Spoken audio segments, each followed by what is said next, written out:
নবগ্রামে আবারও বোমা উদ্ধার। নবগ্রামের মহুরুল অঞ্চলের গ্রামদিঘি গ্রামে ব্যাগ ভর্তি বোমা উদ্ধার। আজ সকালবেলায় ঘটনায় ব্যাপক চাঞ্চল্যের সৃষ্টি হয় নবগ্রামের গ্রামদিঘি গ্রামে।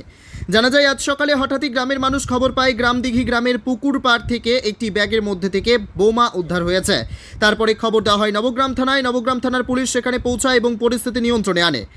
সামনে লোকসভা ভোট, আর এই ভোটের আগে আবারও নবগ্রামে বোমা উদ্ধার ঘিরে ব্যাপক চাঞ্চল্য সৃষ্টি হয়েছে গোটা নবগ্রাম জুড়ে। কে বা কারা ভোটের আগে মজুত করে রাখলো এই বোমা, তা নিয়ে উঠছে প্রশ্ন।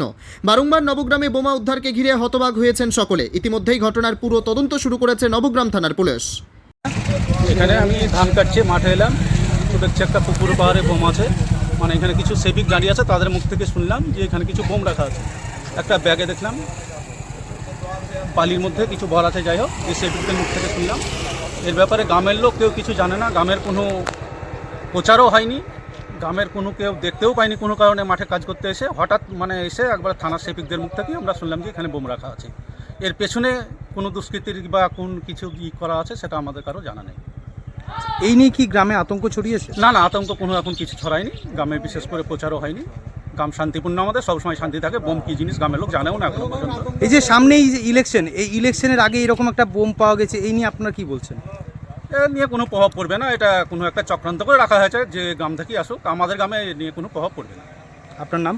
সুকান্ত মণ্ডল।